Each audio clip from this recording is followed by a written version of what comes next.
This is Masters in Business with Barry Ritholtz on Bloomberg Radio.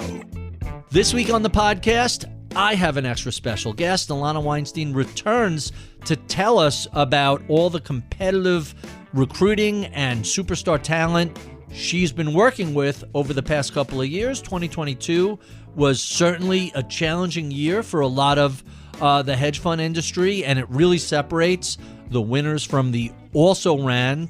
She is uniquely situated to see what goes on in the hedge fund industry in terms of not just performance, but what makes for a great PM versus an also-ran. There are a few people in the industry as insightful and influential as she is. I could go on, but rather than do that, let me just say my conversation with IDW's Ilana Weinstein. Thank you, Barry, and thank you for that lovely introduction. Well, it's good to have you back, and the timing is perfect because there are so many interesting things going on in the world of hedge funds. But before we get there, let's delve a little bit into your background, which I find kind of intriguing. You go from Goldman Sachs to Harvard Business School to the Boston Consulting Group. What were your early career plans? What did you want to do with your life? Well, when I was at Penn, I had this thought that I wanted to be Barbara Walters. That was kind of where my head was. So I loved how she was a trailblazer. She had fascinating interviews with people. She got people to the table that no one else could. She didn't take no for an answer. And I just thought that was a very cool, unique set of skills that she embodied and was able to capitalize upon. And I didn't know. I mean, I was studying 19th century literature. My senior thesis was on Darwinism and Thomas Hardy. None of this lended itself to Goldman Sachs. I ended up at Goldman really because I didn't want to go to law school, because that's kind of what you do with an English and Psych major. Sure. Right. So I also parachuted into Goldman in the middle of my senior year, because I made the mistake of telling the guys interviewing me that I could start right away. I just got kind of blown through my classes quickly. I was a little bit of a nerd in college, Barry. Did you go the full 4 years, or were you doing double duty at Goldman and Penn? I was doing double duty my senior year. Well, I finished my classes really end of my junior year, and I started at Goldman. I took some fun classes beginning of my senior year, and then I started at Goldman middle of my senior year. But what that enabled me to do, because I was on an off cycle, was go to HBS early.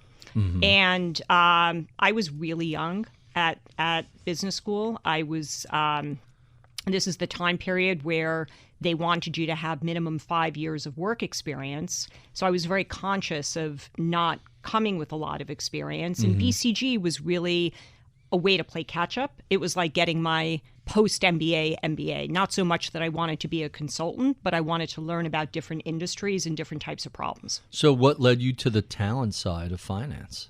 Well, at Goldman, what I realized is I didn't really love finance. I could do the work. I did the work well enough to get into a good business school. But what really excited me was dealing with, and this is Goldman back in the 90s when it was a private partnership and attracted the some of the most exceptional and smartest people in the world.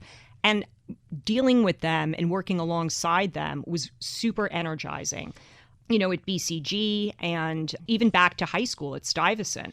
Everyone was smart, and I wanted to be in a milieu where I was really feeding off of and learning from just a super smart group of people. And I felt the way that I could best contribute was kind of a mix of my experience at BCG and Goldman, BCG being really delving into what makes industries and companies go, the strategy, and Goldman very transaction driven. And helping people to get from one side to the next, not just giving them advice. And that was the way I felt I could contribute. I know I have a natural ability to scout out some of the best and brightest alpha generators in finance. How does that happen? I was at BCG, and this is when the dot-com bubble was getting bigger and bigger. I was in my second year. And my entire class had left to go start a tech company of some sort in California. And that wasn't my thing. I wasn't turned on by that. I wasn't passionate about that. And so I was still trying to figure out what my next step was. Don't forget, I was really young still. I was in my mid-20s. And so I ended up joining a large search firm because I felt I'd learn more about the different types of issues that were out there, and how they get solved through human capital, and that might give me some insight functionally into what I wanted to do next. And I found once I joined them that I was actually just really good at what they were doing. And at the same time, the dot-com bubble collapsed. Their mainstay financial services practice, which was banking and equities, fell off a cliff. And what was percolating were all the prop groups.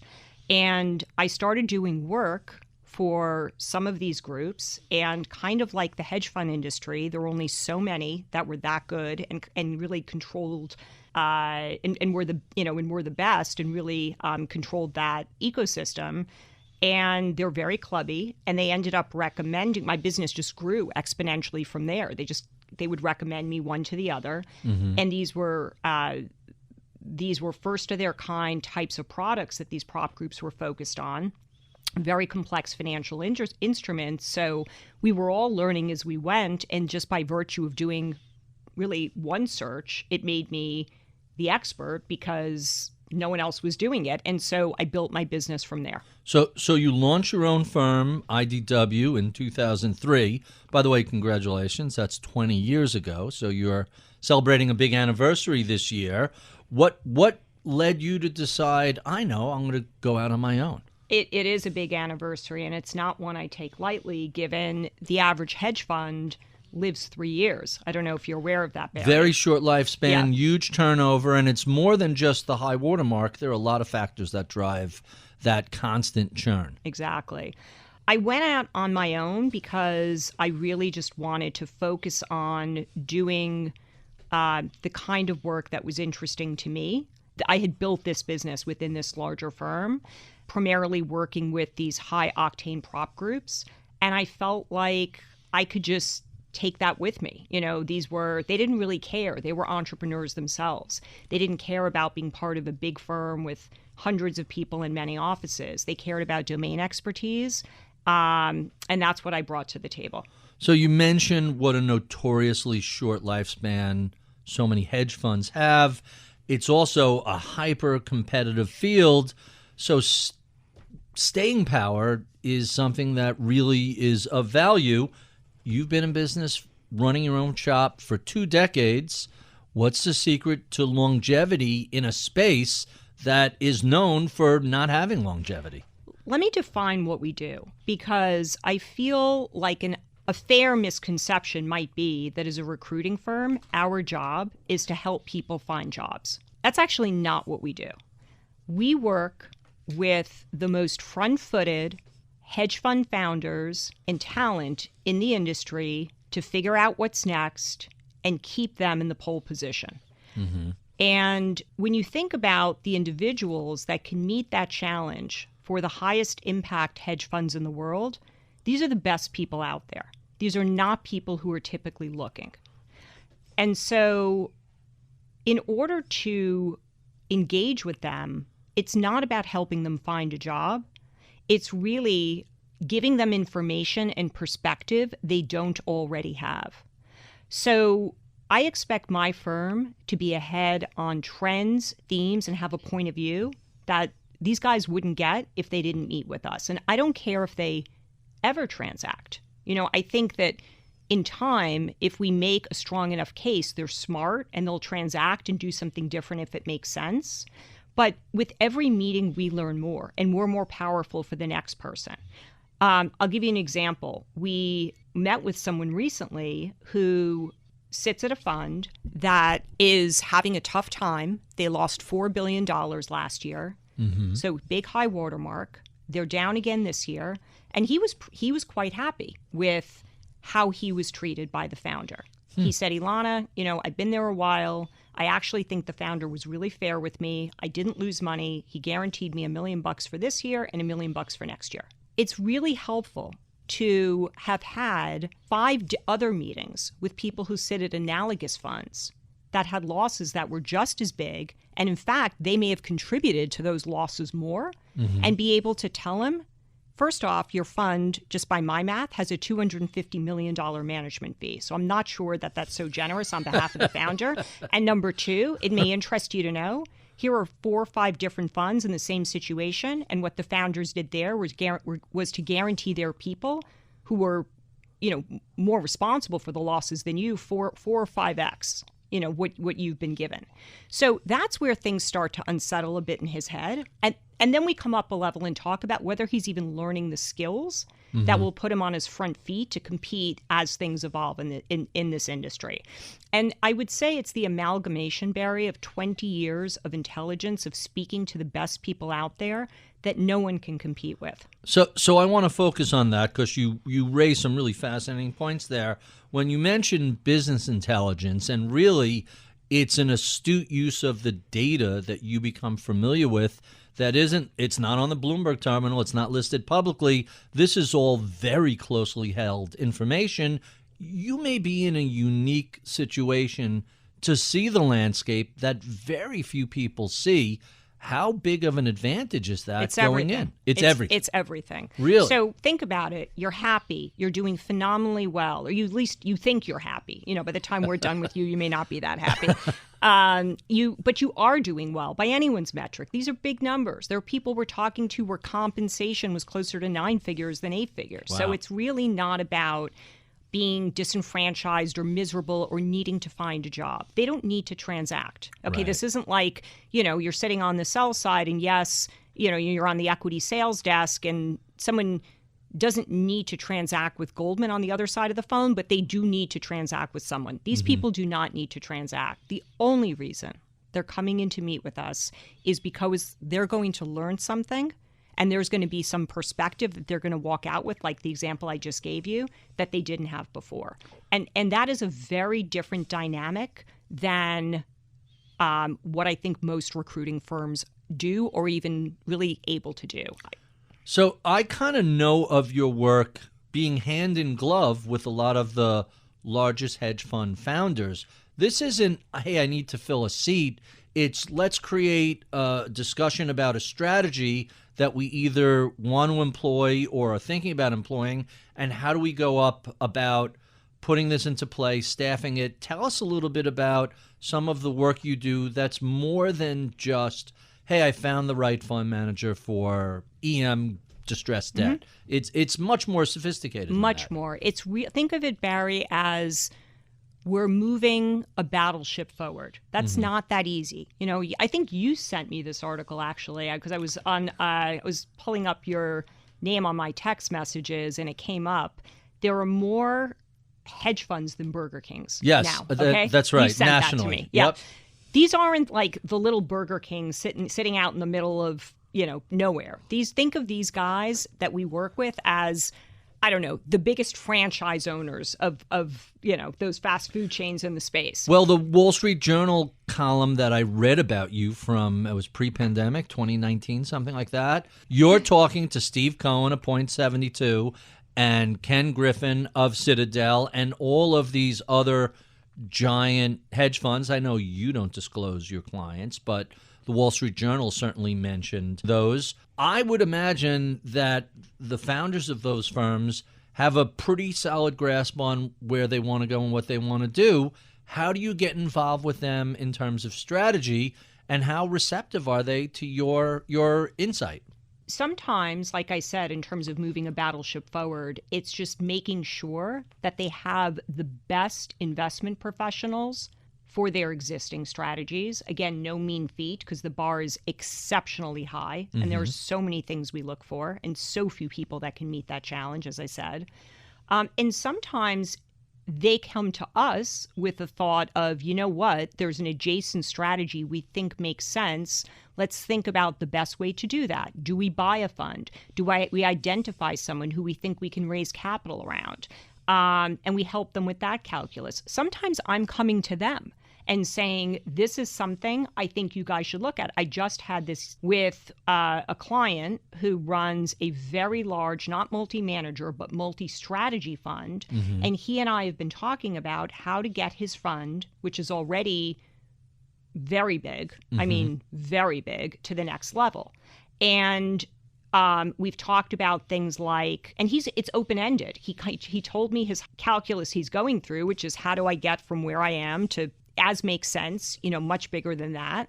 And we've talked about whether we go deeper on existing strategies, we build new businesses, we find somebody who can help him more as almost a co-CIO with risk management, with the investment process. I've had a lot of conversations with him where I've said we need to take a step back and think about what you really need, because those are different skill sets and they reside in different people. But I've also come to him with ideas. What about activism? What about, fill in the blank, things that he doesn't do today, but may make sense and be adjacent. And he's exploring all of those things. So you're having these sorts of conversations with large hedge fund founders and other experienced people in the industry. I got to imagine that every now and then surprises come along. What sort of things do you interact with where, you're rocked back? Oh, gee, I didn't see that coming. I bet you have a ton of great stories. I do, Barry, but I kind of feel like, Can you talk out of school? You have to wait for the allowed? book. Which there will be one day, maybe. I'll have to be when I retire and, publish under anonymous. But people will figure out. They probably will. But anyway, we'll cross that bridge when and if we come to it.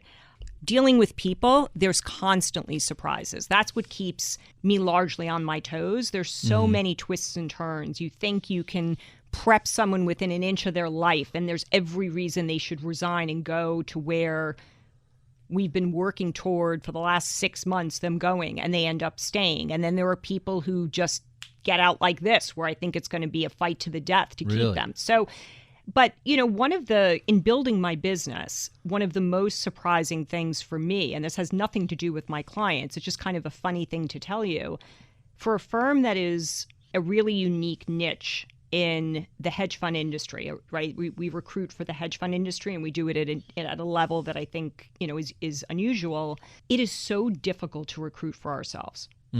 It's so hard, because part of the sort of secret sauce that we were getting at earlier in terms of what makes us different, for us, we need someone who is strategic, transaction driven, really into the micro. You mentioned like all the details and information that we amalgamate, but then can come up a level and figure out how to commercialize that. Where do you find people like that? It's so hard. We typically hire people out of the banks with I love just a couple of years of experience, so we can mold them into and teach them. More experience doesn't necessarily help. There's so much that they are only going to learn just through the exposure and the information that they gather in being in the seat. But it's hard. It's really hard. So you mentioned a lot of the surprises. No shock, it comes from the human element of it. What are some of the things that really arched your eyebrows? What really gave you pause? There's so many good stories, Barry, but one that I'll tell, which hopefully no one will be too put off by if the protagonists self-identify, was early on. It was year one or so of IDW. And we were working with a client who even back then was a well-known guy in the industry, amazing hedge fund founder, very focused on growth and excellence. And we did our first search for him, which was for a head of credit. I really wanted to impress him. And we got a guy to the table after a lot of trial and error who, as I said earlier, wasn't looking.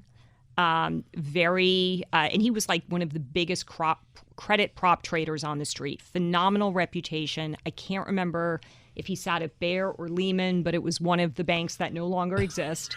And not his fault, but anyway, back then, huge deal. No interest in coming to the table, but I explained all the reasons why he should. And optionality is a great thing. This is a phenomenal guy. And then I'm thrilled. Get the meeting set up. Let's just say it was after the close. It was like 4 or 5 o'clock, and I'm kind of like glancing at my phone, waiting for it to ring and to hear what a great meeting this was. Because this guy was like everything. It was everything I thought we wanted for this search. Mm-hmm. And the phone rings an hour in, and it's my client. And he says, that can never happen again. Oh, really? Uh-huh. And by that, what does he mean? And by that, you could never in a million years, I could never guess what the next string of sentences was going to be that came out of his mouth, which were apparently this guy had decided it was okay to put on a T-shirt and shorts, a pair of rollerblades, and skate something like 30 blocks top speed, arrives at the Four Seasons, skates right in through the entrance, right up the stairs, and slides right in for his meeting, completely dripping with sweat, wheels still turning. Luckily that my client had a sense of humor, and we've gone on to do a lot of great stuff together, but it was a lesson for me, Barry, that you cannot confuse intelligence with common sense. So now how much of that is common sense and how much of that is this guy really didn't want another job? He really wasn't looking to switch. I think it's common sense. I don't care if you are looking to move or not. You come on. Even within the industry, this was one of a kind. I've got a lot of one of a kind stories, Right. but the important thing is to learn from it. And now we prep people within an inch of their lives on everything. Strict no rollerblading. No rollerblading. I really love the Wall Street Journal article about you that began, quote, in the overwhelmingly male world of hedge funds, Ilana Weinstein is one of the most powerful women, but Ms. Weinstein doesn't manage money. Instead, she scouts the people who do. So let's talk about that first half of that sentence. Overwhelmingly male world of hedge funds. What's it like competing in that space? Well, let me just say, we can't forget this is still a young industry. Okay, when you compare it to law, to medicine, centuries, right? Okay, so medicine, law, consulting, those industries have now over 50% women. Mm-hmm. Okay, business school when I went was 20-something%. Now HBS I think is 52 or 53%. Mm-hmm. Banking getting much better. At the senior ranks, there's still some work to do. Finance in general, getting much, much better. Certainly at the more junior and mid and upper mid ranks, it's roughly 50% women. Mm-hmm. So relatively speaking, this is still a young industry. I will tell you when I have these questions, which I feel are like a little bit loaded, all male, what's that like, blah, blah, blah. I have felt this is the most meritocratic industry that I have ever been a part of. And I've been working since I was 14. I've had a lot of jobs. When I was at Penn, I worked at a law firm one summer. As you pointed out, I worked at Goldman. I worked in consulting. I work with CEOs from all sorts of different industries. The difference here is it is pay for performance. It's mark to market. You know exactly where you stand with complete clarity every moment of the day. And teams are small. So even if it's a multi-manager, which has, 100 PMs, when you pull back the curtain, the teams of those PMs are small, right? Mm-hmm. And you certainly know how your PMs are doing, which ones are the winners and which ones aren't performing that well.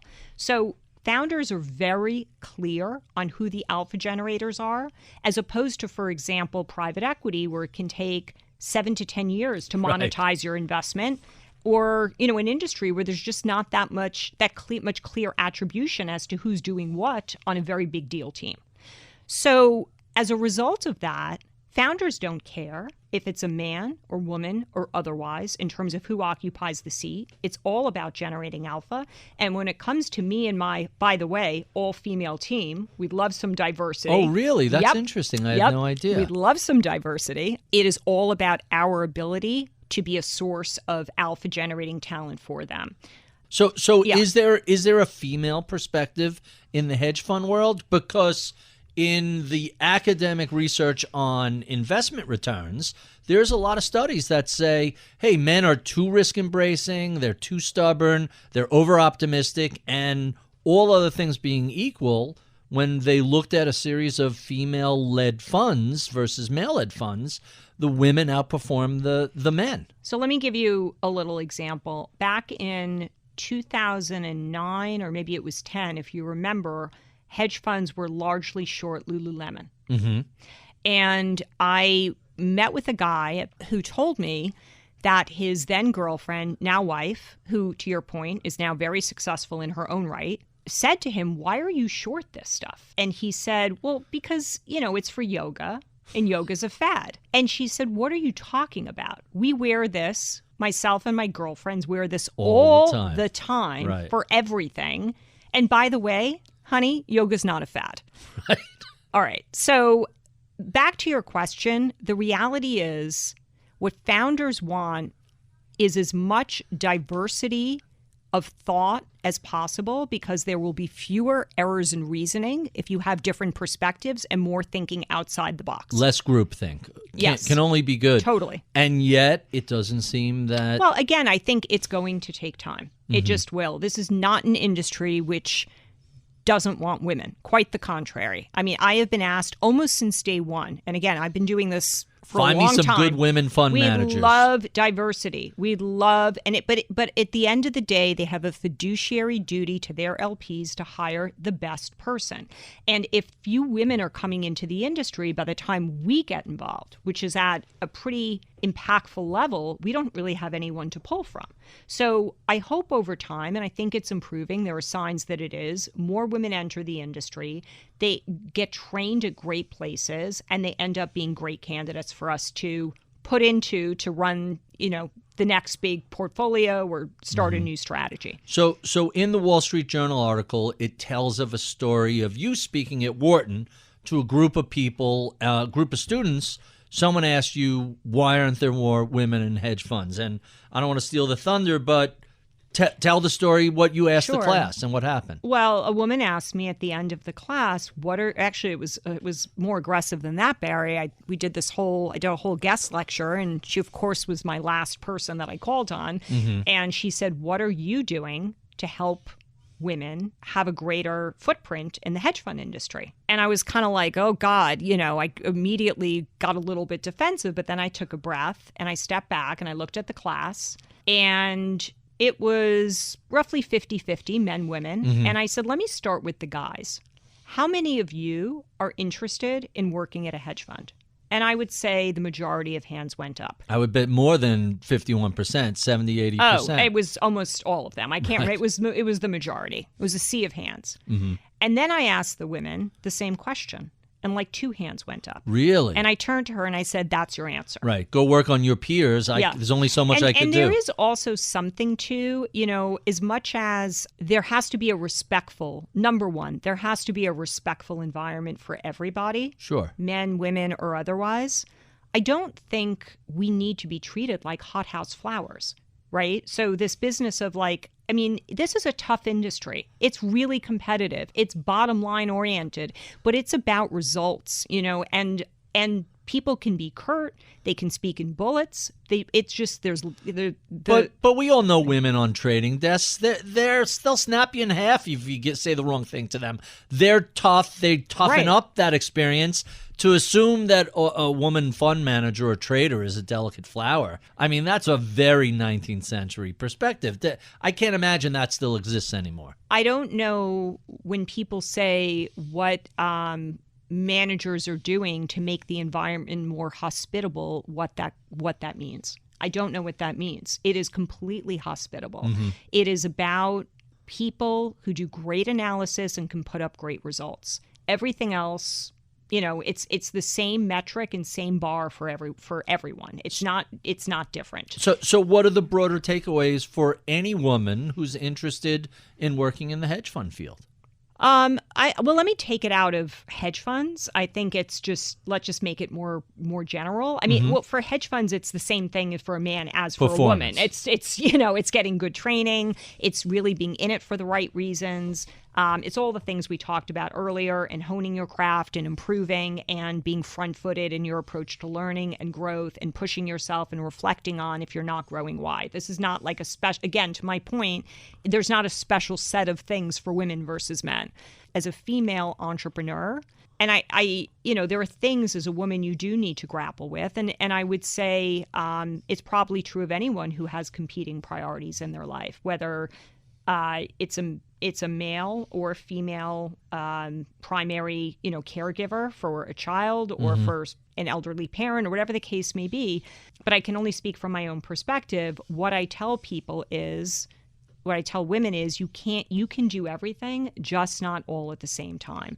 Now, that being said, I started my firm, bought and renovated my first apartment, and got pregnant all within the same year. But the difference was I had domain expertise and a reputation, and I figured it out. I think it's very difficult to break into a new industry where there's a steep learning curve and be dealing with other priorities at the same time. So you have to time things in a way that makes sense.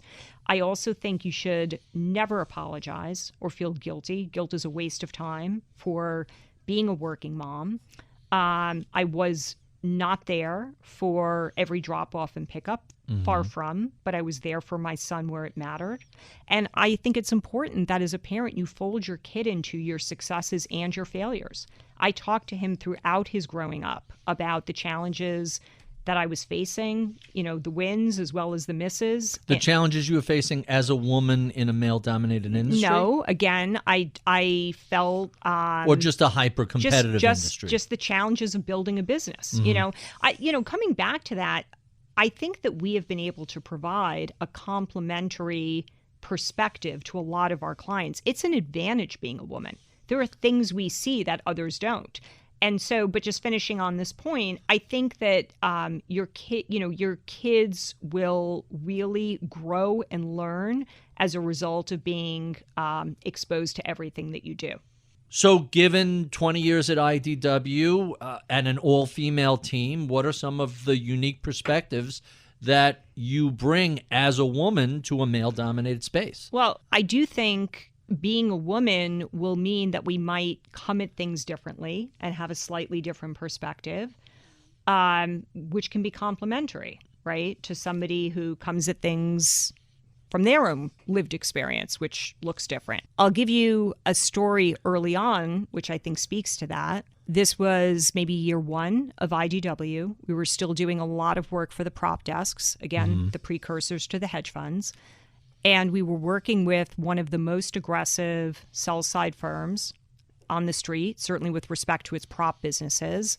And they wanted to build their structured credit business. And we went through a whole thing, and we ended up making an offer to a guy who ran one of the biggest structured credit groups at a competing bank. It was a great offer. It was a 3-year deal, huge runway, great upside. And he could really build it and take it in whatever direction he wanted. And he was kind of fenced in where he was today. So much more open pathway. And we went through the whole resignation conversation. We prep people within an inch of their lives before they walk in and they resign. And I told him to expect that this was going to be his 15 minutes of fame. He was going to go in, and they were going to put more and more senior people at the bank in front of him and make him feel like if he were to leave, the bank would careen off a cliff, which we both know, is not the case. They were fine, with all due respect. I said to him, they were fine before you showed up, and they'll be fine after. You're great, but it's going to be fine. And he sounded good. He sounded solid. He knew to resign to his boss and basically get out of there and shut down other conversations. So I tell my client, and everyone at this bank was involved, from the CEO on down. This was a very important person to them, and they wanted to make sure it got done. And I tell them, I feel really good. He sounds great. We're going to get this done. Goes in the next day, knows to call me an hour into resignation, which he does. He tells me, Ilana, it's going well. But, they want me to meet the head of global markets to explain my thinking. I said, we talked about this. Right. You don't need to do this. Like, thanks, we're either done or anymore. we're not. Right. No. I don't want to make my boss look bad. At least I need to explain it's not his fault. I owe them that much. I've been here for this long, blah, blah, blah. There's nothing I can say. He's going to do it. I reinforce the reasons this has to end after this conversation. Anyway, you can imagine where this ends up going. He's in a conference room. That additional conversation manifests into 10 additional conversations. They're now trotting out the entire management committee of the bank in front of him. The head of the bank's getting involved. His phone is now off. My team is calling onto the desk. We're trying to get through to him any which way we can. It is impossible. Meanwhile, my client on the other side is going bonkers because we're now late into the afternoon. We can't reach him.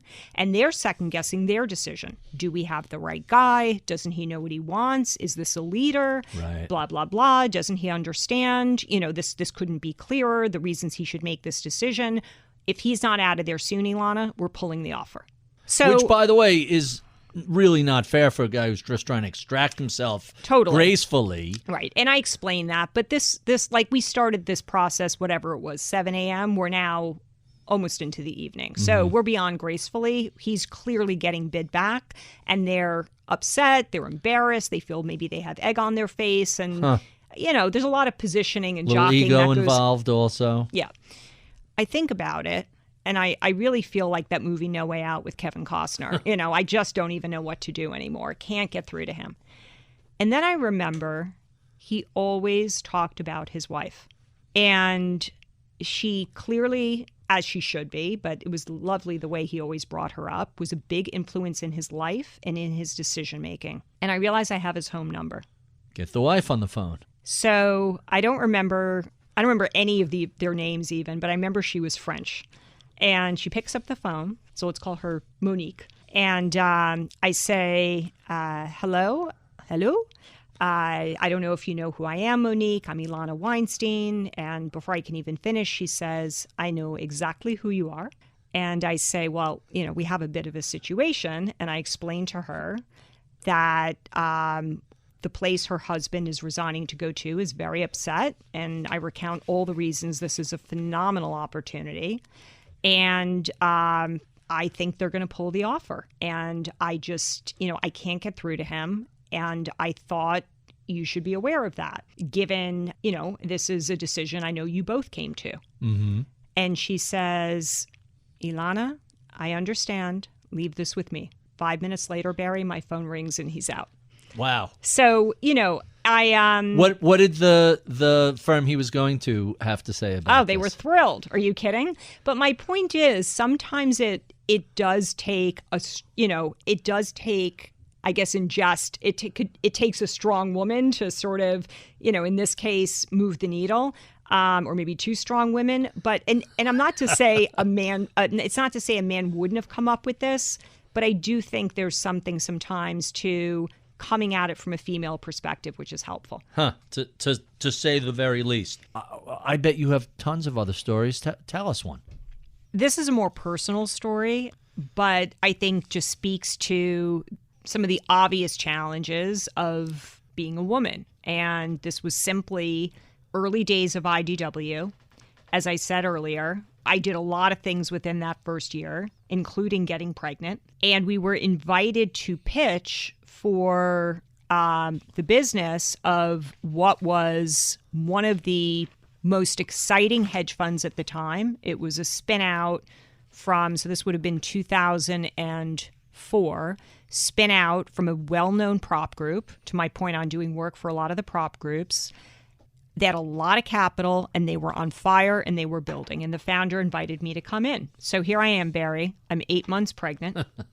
And I'm looking at myself in the mirror thinking, I wouldn't give myself this work. I mean, right. I look like I'm about to pop. And that's not a negative. It's just like, again, competing priorities, right? So this is, he has a business to build and I have a small firm. So how is this going to work? So I do what any good entrepreneurial 8-month pregnant person would do, which is swath myself in loose black clothing. Right. I absolutely still look pregnant. I mean, just to contextualize this, I'm a small person. You are a thin 5 foot something. Yeah. Right. You must have looked like the snake like that swallowed the goat. Well, it was better for me in that the weight was relatively evenly distributed. So I gained 70 pounds when I was pregnant. I could look so you doubled in size. Thank you. But yeah, I could look like a very heavy snake that swallowed a small goat. Okay. So that was what I was going for in this meeting. And because I obviously he'd know I was pregnant, but if I was like looking 3 months pregnant or 4 months, that's a different story. Come in. We have a great meeting. By the way, thank God for big conference room tables because I slid myself. I kind of leaned back in the chair and slid under. So he couldn't really focus on, the fact that I really, looked like I was about to pop. Then your water breaks, right? No, not that. Almost that good, though. Almost that good. Great meeting. He awards us everything. Ilana, we're seeing eye to eye. You understand the business. There's all the stuff we need to build. Let's get to it. And I think to myself, okay, we can do this. We have a month, and IDW works smart and hard and fast. A month for us is like 5 months for other people. We'll be great by the time I give birth. We sign the engagement letter. I'm in the hospital with an emergency C-section within days. He is off to the races. With the minute the letter's signed, he wants to know who do we have ready for him to meet. And I'm not returning the call, right? Because for obvious reasons. So 2 days later, I call him. He's very gruff on the phone.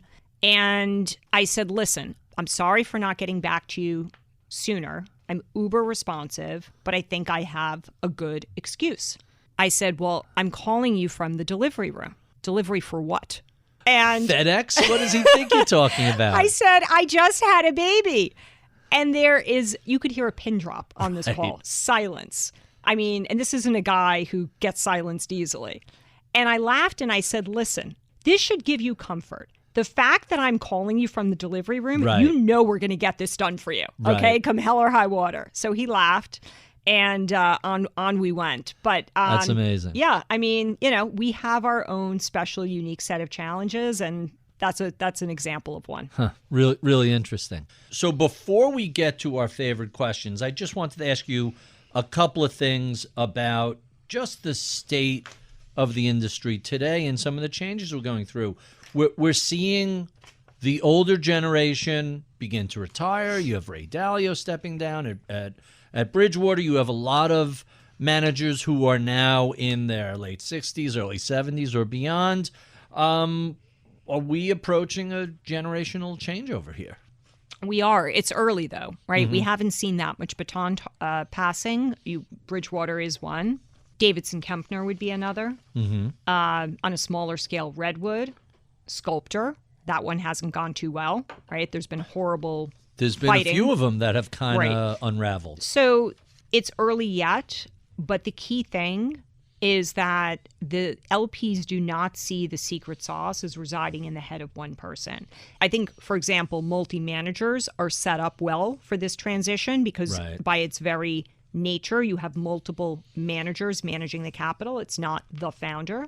Or you have to create a real partnership or investment committee in order to have the decision-making be more a result of everyone versus one person. Elliott just created an investment committee in 2021, I think precisely to get things ready for succession planning.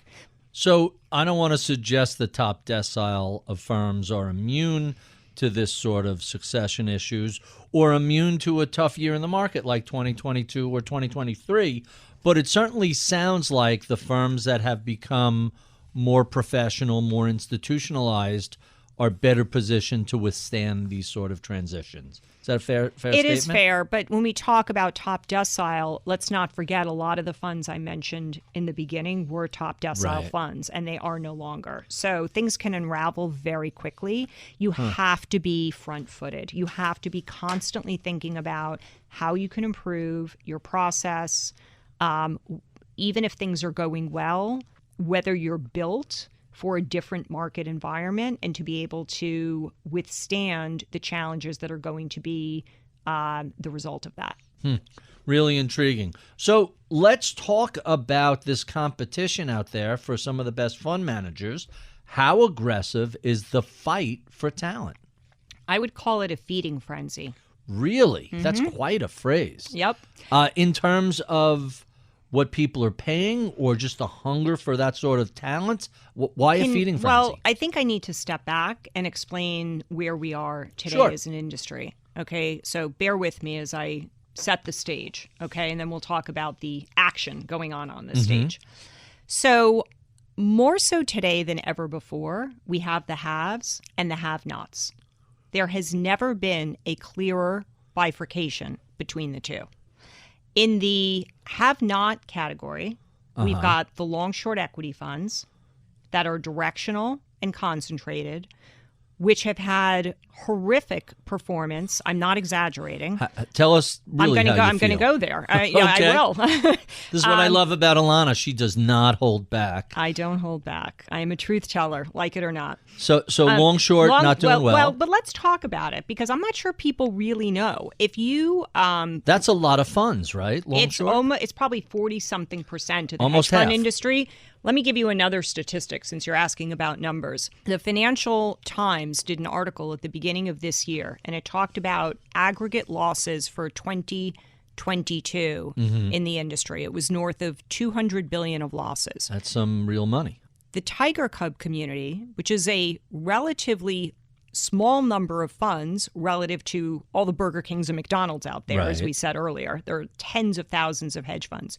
Do you know what percent just those funds, those descendant from Tiger Management, small group of funds, do you know what percent they were of that total? I would guess half of that total. No, I mean, that you can't say half. It was 25%. Okay, a quarter. A quarter. More than 25%. But that's doesn't like even, a dozen funds, right? Well, maybe a little more, but that doesn't even include funds like other notable funds that are huge and have had huge drawdowns, like Alkeon, which is a $30 billion fund pre its losses, or Whale Rock, which was $13 billion, or Red Mile, $10 billion. I mean, when you think about all of the directional long-short equity managers, it's an enormous list. Tiger Community is only a small-ish percent of that. What we did is look at, I had my team pull any fund that was $1 billion or greater, which is, again, no small feat to get to that level of AUM. So these are the material players, most of whom are many multiples of that. And we looked at their performance over 21 and 22.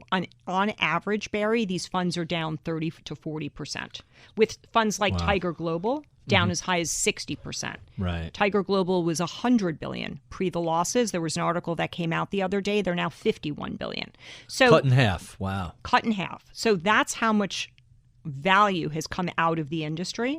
And what that means is you have a huge high watermark to get out of.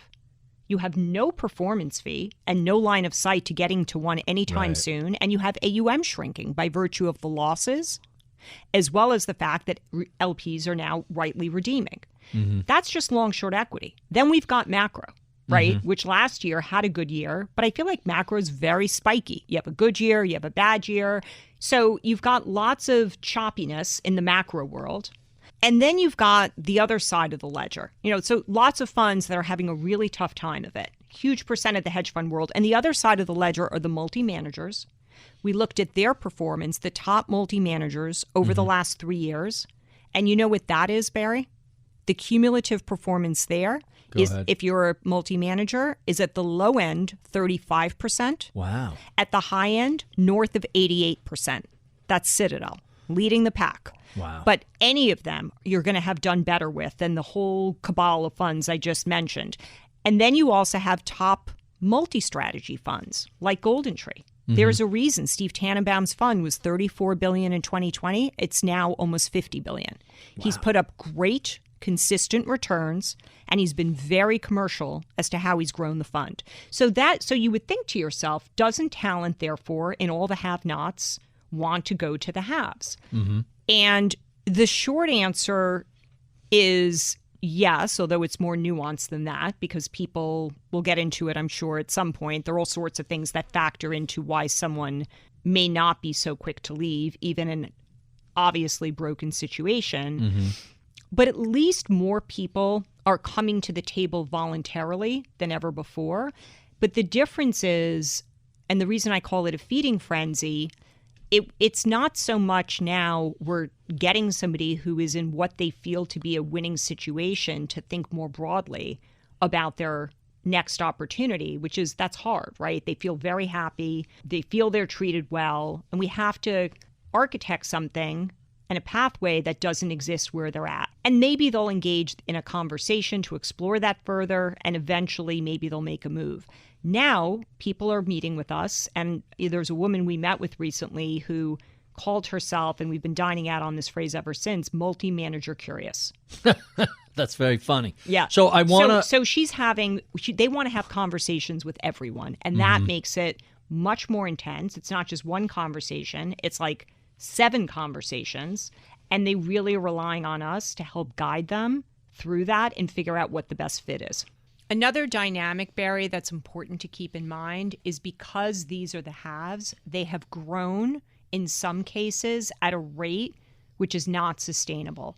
Some of these multi-managers are 2 and 3x what they were even a few years ago. LMR in 2020 was $4.6 billion. Now it's $11 billion.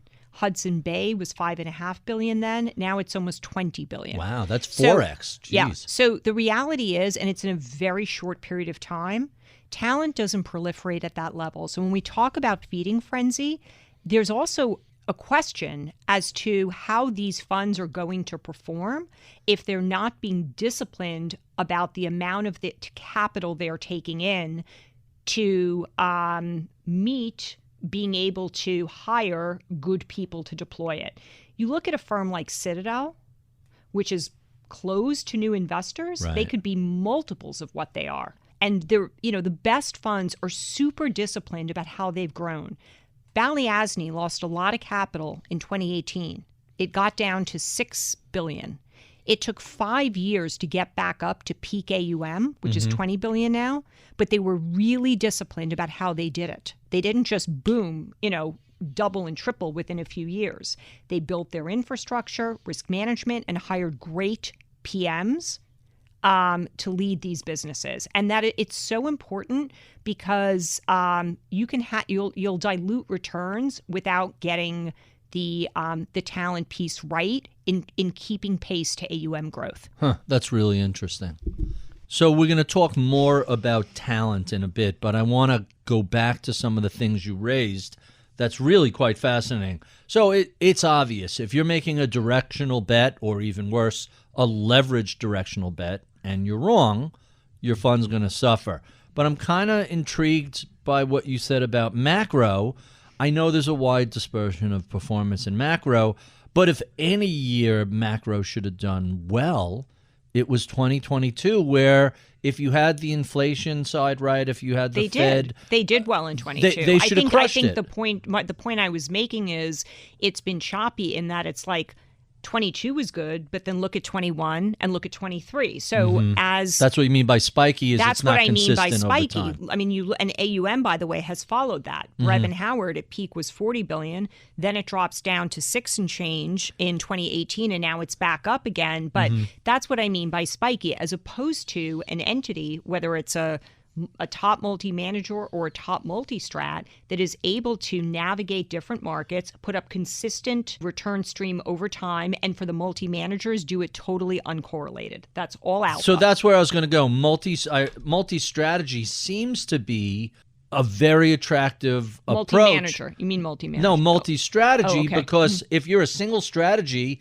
and it's either a bad part of the cycle or you just make the bet wrong, so leverage directional or macro, you have your hands in many different pots, and something should be working, and even what's not Exactly. working is non-correlated. Exactly. So is it safe to say that the top performing funds, the ones that have the best track record of attracting talent, are going to be the multi-strat, multi-managers, or what is the distinction there? There's transition risk no matter what you do. Meaning right? somebody just jumping from one fund to another may not carry their performance with them. Right, and they have to learn new skills. And the reality is people typically don't leave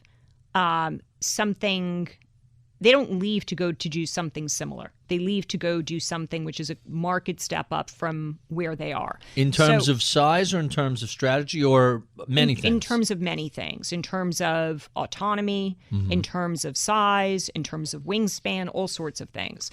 What I was referring to is the gap that exists at the single strategy funds, where at the end of the day, the ultimate arbiter of what happens at the fund is the founder. So it is attractive to go somewhere where you will now be given the ability to manage a portfolio and make decisions, or at least be on a path to learn how to do that. And so there's greater receptivity to making that transition and taking on that transitional risk today, because the paradigm these people sit in is no longer working. These funds are are underwater in a very extreme way. So let's extrapolate this and talk bigger picture. What I'm hearing from you is a specific single strategy, founder-led fund entails different risks for star performers than does a more institutionalized professional multi-strategy fund that has the ability to ride out ups and downs. It's not whether or not their style is in favor at that moment. They're approaching investing from a much more, I know holistic is almost a dirty word, but a much more holistic approach by making sure that they're checking more boxes off. Let's say it like this. I think that a lot of individuals sitting at these, I'll use long-short equities as the example, okay? Single manager, concentrated long-short equity funds, those funds might have done well up until 2021, not because their process was so good, but they were the beneficiary of an up market. Right. And you could just be long and do fine. And you didn't have to develop a shorting skill set. You didn't have to develop the ability to balance factors. You could just be long growth stocks. And you basically could just sort of do fine with very lazy risk management. So in order to transition successfully to a multi-manager, which is far more disciplined in its approach to risk, you need to now learn a whole other set of skills, which will enable you, and that should be attractive, to generate consistent returns over time. But these are not skills that you would have, these are not muscles you would have developed up to this point. So there is risk both sides in somebody making that transition. So there's a risk for staying in a fund that is singularly focused and perhaps had the wind at their back for the past decade and got lucky, as well as the risk in transitioning. Is that a fair way to say it? 100%. Really quite interesting. So let's talk a little bit about the hunt for talent. You mentioned superstars before. How do you identify a rising star? Table stakes, good intellectual horsepower, work ethic, training, and a history of results. But I would call those things necessary but not sufficient, because as we've just talked about, there are a whole bunch of funds that may have had good outcomes over a period of time, but didn't have great process. So the other things we're really looking for under the hood are insatiable curiosity, self-awareness, a growth mindset, coupled with an intense desire to improve and learn, and passion. And I'll give you a quick story that I think encapsulates all of that. Real time. We just took this guy out. He hasn't even yet started at his new gig. So there's a person that, like I said earlier, we are in dialogue with people for a long time. We've been talking to him for the better part of his 10 years of investing. Wow. To put a fine point on his successes, his early successes, he was made a PM. They call it something else where he was, but basically the same thing. He was made a PM after 4 years. 4 years of investing experience. He was made a PM. Young, early. Super early. Never invested before. So after 4 years, they gave him capital. He was running a couple billion of GMV. Wow. Complete autonomy and a clear payout. So of course he didn't want to leave. Like, again, the difference is there has to be something structurally inefficient in not working and broken to leave. So just to give that up, to go someplace else where on the margin some things would be better, wasn't enough. And we can explain why those differences are not marginal, but at the end of the day, he had a pretty good gig and was staying put. At the end of 2022, he asked for a meeting. Oh, and I'll give you another. He asked for a meeting. He asked for a meeting. Well, we keep in touch, but it was now something like now's the time for us to catch up. You've gotten into his head enough that he's starting to see cracks in the foundation. Something specific happened. So 4 full years as an investment professional becomes a PM. In his second full year as a PM, he's paid $7 million. So this is not too shabby. Guy's doing great. At the end of 2022, he asks for a meeting. We sit down, and he says, I had a really bad year, which a lot of people did in 22. This is not unusual. We just talked about it. And I said, are you under pressure? What's your relationship like now with the founder? He said, there's no issue whatsoever. Like no issue, because a lot of those losses came precisely, or the reason for those losses came because the founder likes us, which I knew, to be concentrated and put a lot of capital where we have high conviction. So when I step back and look at my losses for the year, they were 100% in one name. Wow. And then I went back and looked at my history of returns, and what I found is my hit rate is exceptionally high. I have a really high batting average, which, as you know about it, Barry, is very unusual in this industry. Right. So I said to him, so if you're going to win more than lose, why put all your eggs in just a few baskets? Know, because the reality is it's just not worth the risk, right? But that's the structure the founder likes. That's the structure the founder wants. So what he realized, and especially in this new market paradigm that we're in, where things are not just going in one direction, and it's much more difficult to call things, and there is a lot more market risk entering into the equation of why things perform in the way that they do, he realized he wants to run more diversified, and he wants to be somewhere that will teach him how to do that better and give him the resources to be able to do it. Because if you're going to have a lot more names in your book, you also need a bigger team. Sure. And what I love about this story is it shows someone who refused to rest on his laurels. He very self-aware. Exactly. He stepped back and figured out what he's best at, where he's stagnating, and put himself on a path to grow. I kind of almost think that this is a metaphor for the hedge fund industry writ large. There are so many funds that don't take that step back and think about what they need to do to improve themselves. They just kind of, like I said earlier, it's an up market. What we're doing is working, so why rock the boat? Or I won't name the fund, but you may guess who it is. There was a founder who shut down, who in large part think his approach to risk management wasn't that different at 30 billion of GMV from what it was at 2 billion. He just didn't adjust to the scale. Didn't adjust to the scale and didn't develop the tools necessary to see correlations in the book that might not have been obvious. So let me circle back to the manager you were just referring to, who had that high degree of self-awareness. Generally speaking, how rare are stars like that or superstars like that? It seems this guy checked all the boxes, and even in an off year, seemed to be trending in the right direction. Yeah, where he had no pressure from the founder. This wasn't like he felt that he was on shaky ground. Far from. Very rare. I would say it's a handful of times a year that I would call someone a superstar. It's everything I just described, but it's also the muscle memory of having done this for 20 years where it just kicks in. You know when you're sitting opposite someone that embodies all of that. And some of the other things that, how do you know it when you see it? I talked about intense intellectual curiosity. One of the ways that manifests is these people are voracious consumers of information. You ask them what they do in their spare time, what they read. It's what they read, and it's coming out of their eyeballs, like all of this, the subject matter that they're interested in. It also goes to passion, and by passion I mean a real desire to just be engaged in what they do 24/7. But I am not talking about being passionate about their investments, because you really need to be unemotional when you're making decisions. And that maybe goes to low ego too. It's not about being, quote, right, because being right and making money are two separate things. Right. By the time you're right, you might have lost your shirt.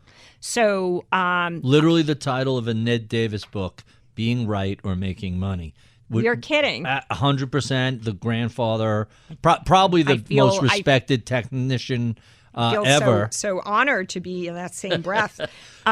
So tell us about some of the current trends that you see in 2023 that might be a little unique or surprising versus what we've seen over the past couple of years. So in spite of everything I've said, people can still be quite sticky. And there is this inertia that I often see where people overweight what can go wrong in making a move, underweight what they have to gain, and turn a blind eye to staying put. And given the clarity of the situation right now, it is just mind-boggling to me that people who assess risk for a living can still be so obtuse, for lack of a better word. And I think it goes to something that's really important, which is you have to be intentional about managing your career. Staying put cannot be just the default position. Is it just inertia? People just get comfortable and don't want to move? I think people get comfortable and they feel like, again, it's economic loss aversion theory at work. They overweight everything that can go wrong, and they really don't pay attention to, if they make a move, they underweight what can go right, and they're just not focused on the dire situation that they're in. And when you're being deliberate about managing your career, you're asking, and I'm not suggesting people hop around for the sake of hopping around, but you do need to ask yourself the tough questions at various pivot points. And this isn't just true for hedge funds, it's true for any industry. How is my fund or firm performing? How am I evolving? Am I learning the skills I need in order to be effective going forward? Am I on a path to grow? Am I stagnating, or am I increasing my value and optionality in the market? Am I being paid fairly? And, to the extent that they're not, and they're just literally sticking their head under the covers and not thinking about these things, they really need to ask themselves why that's the case. It's the number one reason people flame out. They don't keep pressing forward, don't keep improving, don't keep learning. So that raises a really interesting question, because you're suggesting that talent should be thinking about more than just salary and equity. There's a lot of other things they should be looking for. When you're counseling a superstar to switch funds, what are you telling them that they can get besides just, hey, here's money and you get some equity in the GP? What's in it for them? So I think there's four main things. One is to be made better. To learn things that they're not learning where they're at, which more than ever today is important. Matters, sure. Number two is autonomy. And even if it's not complete jurisdiction over the portfolio, increased ability to impact the results. Okay, so people should really want that, and that sense of agency. The second thing is clarity. Not the number per se, that's important, but clarity around how we get to that number. Meaning it's not a crazy calculation. You have an idea each month, each quarter, how you're personally doing in terms of... I'm not saying it has to be... Well, I mean, if you're on a payout, then yes, you do. But even in situations where you don't have a payout or points in the fund, you have to have clarity around why the founder makes the decisions he does. The most frustrating thing in this industry is for people who perform, who get netted, meaning the founder takes from Peter to pay Paul, and doesn't reach into his own pocket in order to do that. And I was, and the fourth thing, just before I forget, is stability. And I'll come back to compensation. Stability or clarity around compensation. Stability in terms of that you're not going to get blown out at the slightest misstep. These are the four things, right, that are important to people. And stability, that the fund is on solid footing, which increasingly is a more difficult thing given how many funds look today like melting ice cubes. But back to compensation, the founder has to be clear on what the P&L is of the fund and how he uses the management fee, to the extent that there isn't a clear formula in terms of how you're paid. People need to understand why they're getting paid, what they're getting paid. So I'm a little confused. You're a rock star at one fund, you get an enticing offer in another fund, and you may not know what your comp is going to look like, even if you're putting up really good numbers. That's perplexing. If you're sitting at a fund where the guy across the hall is stinking the joint up, you're not going to get your bonus. I mean, let's just say you put up $200 million. The guy across the hall lost $200 million. Right. There's no pass-through model, so the founder is zero in terms of a performance fee if all he has is the two of you and he's allocated capital to you. So is he going to reach into his own pocket to make you whole or not? And if you don't have a payout that he has to abide by, that can be really frustrating if he doesn't actually make you I think that would be good for your business because that guy's going to be out the door. Hey, I don't care about who else you're hiring.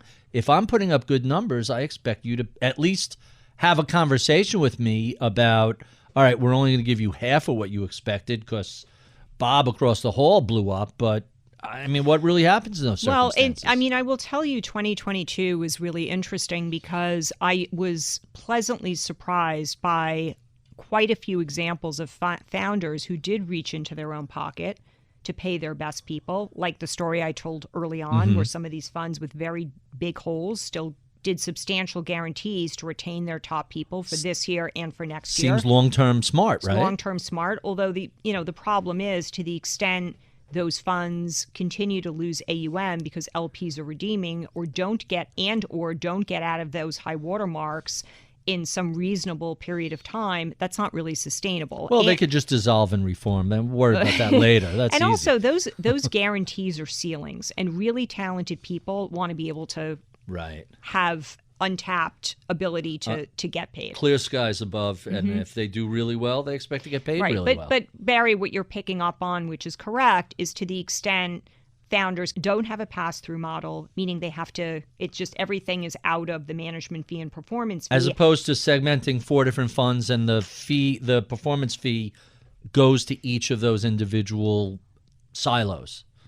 Well, meaning they can pass through the expenses of the fund. So you can pass through the expense of paying that guy who made $200 million. All that should matter to LPs is your net return. Right. So, a pass-through model is a higher bar because there's more expenses at the end of the day. But these guys who have that very coveted fee structure are able to have that because their net returns are worthy of it. They have a high enough net return. In any event, I do think what talent wants is a pathway where they have more agency over what they do and more control and clarity around how they get paid, and just to be made better over time so they continue to evolve. So let's flip the question. What are the top hedge funds looking for? It's got to be more than just P&L. Tell us what the top funds want when they ask you to go find me a superstar in this space. Coming up a level, I will tell you, I do think funds trip themselves up sometimes in using terms like analyst and PM and partner, because those things have very different definitions depending on who we're speaking to. Do they matter at some of the larger hedge funds, or are people wearing multiple hats doing the same job? What I mean is, different founders define those things differently. So I'll give you an example. We did a search about 8 years ago for a well-known single manager, long-short equity founder who'd been around at that point for 20 years and had just had one of his most senior people depart. And what he told me he wanted was a partner. The guy was a partner. He wanted someone said he's willing to give this guy substantial points and would operate really as a PM alongside him. I want someone who's going to be able to make decisions with me, help deploy capital, help size, help construct the portfolio, more of a PM than an analyst.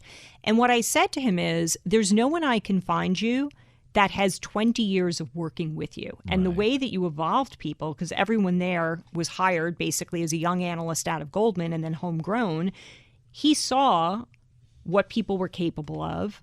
They had wins with him over time, and then he gave them more and more responsibility. So to go into the market and basically find what for him would be a stranger and put that person in at a senior level, I knew wasn't going to work. And in fact, what we ended up doing was putting in, it was a senior person, but it was someone who was less experienced, was really a senior analyst. And that person was happy to have a seat at the table and be able to feed him ideas and over time morph into more of a PM or partner type role. But PM means different things, even among the multi-managers who do have that, where that title really does mean they're giving somebody an allocation of capital and that person does have autonomy.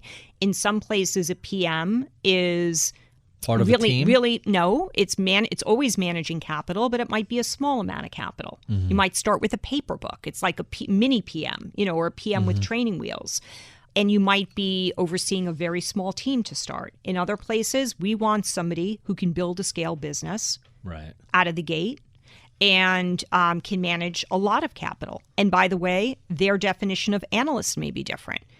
There are places where being an analyst almost looks more like a PM. They are managing a significant amount of GMV. They do have a payout on that. Their definition of analyst may look, it may look more like mini PM. So we really need to dig into these things and define what we're after. And I would say for an analyst, that's idea generation, creativity, independent research, asking the right questions. For a PM, it's risk management, portfolio construction, hedging, sizing, the ability, hopefully, to build and manage a team.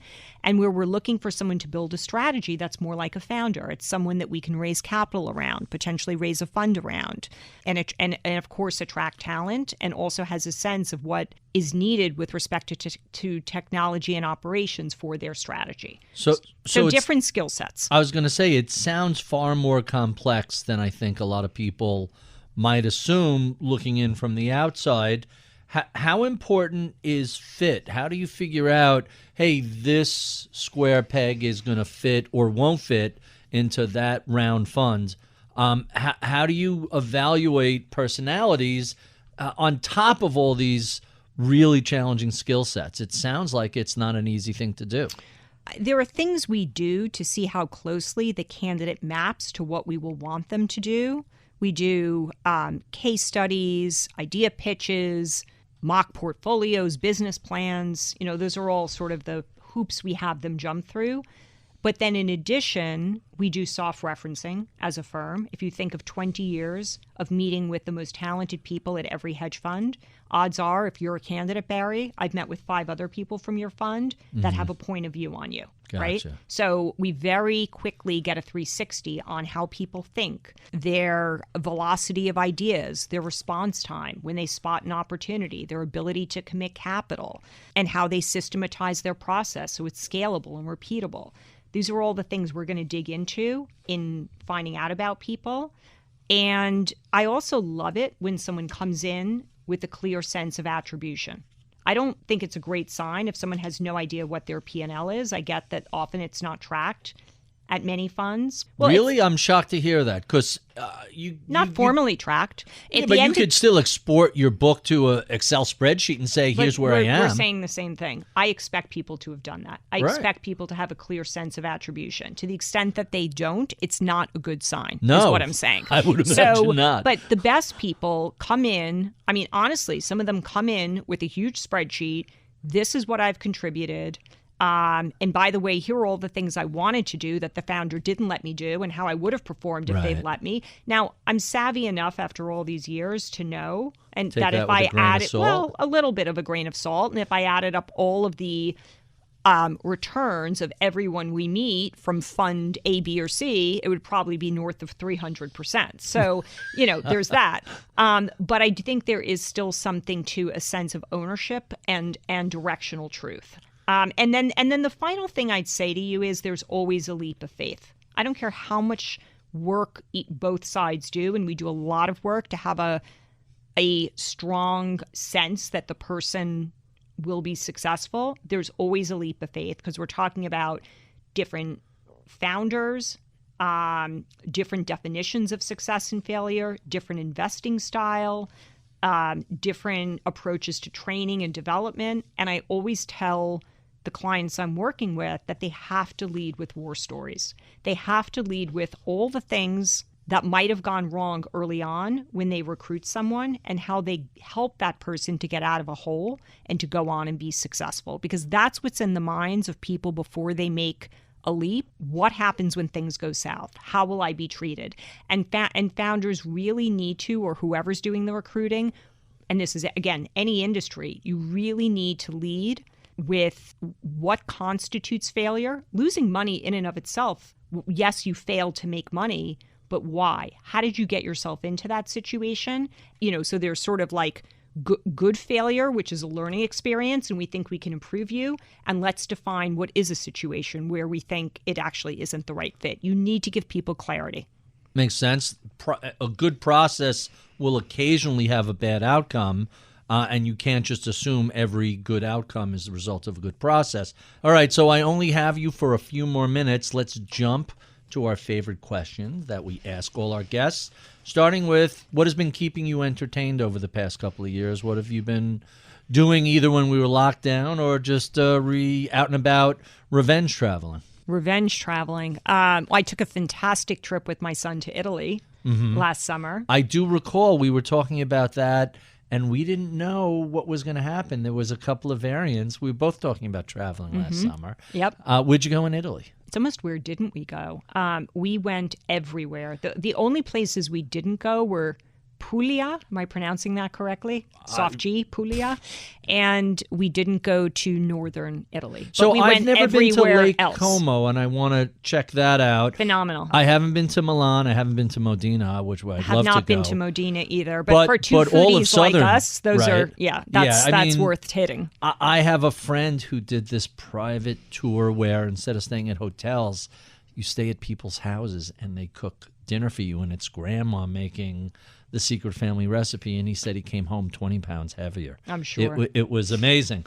Let's talk about mentors. Who helped to shape your career? It's totally my parents. Really? I had amazing parents. What did your parents do? My father ran a small insurance brokerage, so he was an entrepreneur, but small. I mean, this is your classic first-generation immigrant story. Right. My dad did grow up in the States. He was born and raised in Brooklyn, part of what we often term the greatest generation. Right. He volunteered to fight in World War II. He was an amazingly patriotic person. He was a tail gunner for B-29s. They used to take us out. My parents used to take us out to airfields in the middle of nowhere to look at these old planes. Really hardworking guy. And I listened to all the issues that he would bring home and discuss with my mom, who's an amazingly smart woman. She can run circles around most people. And she was kind of the CEO of our family. She really pushed us to be our best. She helped my dad. She came here. She was a hidden child during the Holocaust. Oh, really? Huh, it's a whole story unto itself. She came to Israel, then her family emigrated to Israel, and then she came to the United States, met my father, and we didn't have much growing up. They did the best they could in the way of giving us stuff, but there wasn't really a lot of material wealth that I grew up with, far from, but I had great parents who taught me the importance of, by example, through my father, and my mom, just in terms of her wisdom of constantly pressing forward. And, there wasn't a lot of room for whining in my house. She's, she was in the Israeli army. She's tough. She's strong. My dad, again, great, wonderful man who was a phenomenal salesperson, but worked super hard, and I admired his resilience, and it was about pushing forward and not giving up. And that, I think, is that grit and perseverance. We didn't really talk too much about that. I actually think it's one of the most important determinants of someone's success in life and also professionally. Grit and perseverance. Good qualities to have. Let's talk about books. What are some of your favorites? What are you reading right now? Well, I love books that are about real life. Could be a moment in time, like Tom Wolfe type books. Maybe not. Maybe the story is, quote, fiction, but loosely based on things that were happening then. Right. Or, of course, Michael Lewis, which is those are real stories told in a highly entertaining way. The stuff I'm reading now is courtesy of my 18-year-old son, who's gotten into the habit of buying his mom books that he thinks she might like, and he's hit it out of the jackpot every time. Really? Yeah. So now, thanks to Jordan, I'm reading, I think it's called Ticking Clock. It's by Ira Rosen, who was a producer for 60 Minutes. And he bought me that because he knows I love the movie with, The Insider with Russell Crowe, which was an expose, of course, on the tobacco industry, but also on the world of journalism. And the book is fascinating. It's like being in the newsroom. It's all the intrigue that went on behind the scenes. It's it's an amazing, and it's so funny. He's like this irreverent, no BS, awesome, engaging storyteller. Phenomenal. And then the other book I'm reading that my son got for me is called The Kings of New York, which is about really the New York skyline and the whole real estate industry. And again, told almost like a thriller in terms of how it unfolded, what all the inside baseball was, and the rise and fall of a number of real estate dynasties. Really quite fascinating. Our final two questions. What sort of advice would you give to a recent college grad who is interested in a career in either hedge funds or talent scouting and recruiting? For anyone, the question is, why do you want to do that? What is it? And if the answer for anything is because they think it's lucrative, that's not a good answer. Right. So, by the way, I've heard that time and again from people sitting in that seat. Hey, if you're in this game for the money alone, you're going to be disappointed. It's important to try. If you know what you want to do, that's great. I have a candidate right now who's been investing in biotech since he was 13. Really? Yes. And so he knows what he wants to do. And I learned that because I said what you studied in college was really interesting. You were pre-med, which is tough enough, and also studying business. Like, how did you know back then? He's like, I just knew. I knew I wasn't going to be a doctor. I was fascinated by biotech, but I wanted to come at it from the investing angle. To the extent you don't really know, I think it's so important to try different things. You know, to your opening questions to me, I didn't know. And I learned through all of my experiences what I liked, what I was best at, and just as valuable, what I didn't like and what I felt, I wasn't a natural at.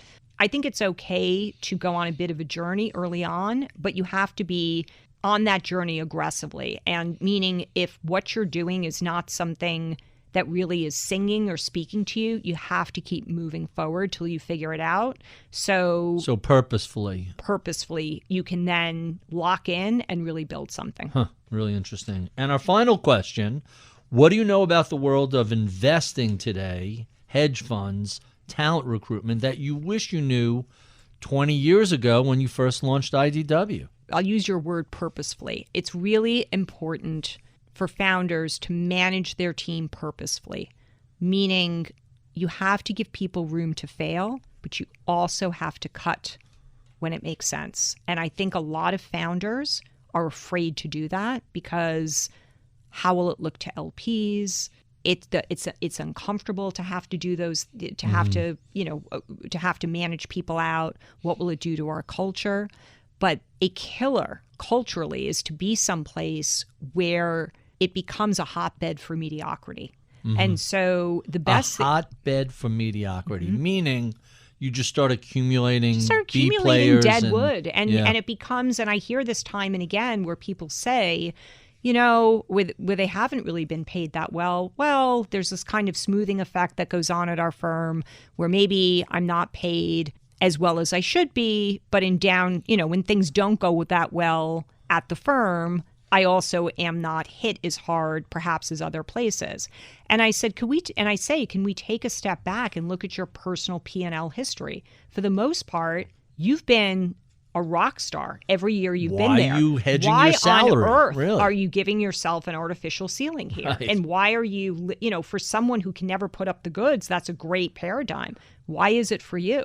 And so I think, again, it all comes back to being front-footed as talent, but also as an institution in managing for growth aggressively. Ilana, thank you for being so generous with your time. We have been speaking with Ilana Weinstein. She is the founder of the IDW Group and is known as one of the most powerful women in the world of hedge funds. If you enjoyed this conversation, well, be sure and check out any of the previous 500 or so we've done over the past 9 years. You can find those at YouTube, iTunes, Spotify, wherever you get your favorite podcasts from. Sign up for my daily reading list at Ritholtz.com. Follow me on Twitter, for as long as Twitter is here, at Ritholtz. Follow all of the Bloomberg family of pods at Podcast. I would be remiss if I did not thank the crack team of experts who help put this conversation together each week. Paris Wald is my producer. Samantha Danzinger is my audio engineer. Atika Valbrun is my project manager. Sean Russo is my researcher. I'm Barry Ritholtz. You've been listening to Masters in Business on Bloomberg Radio.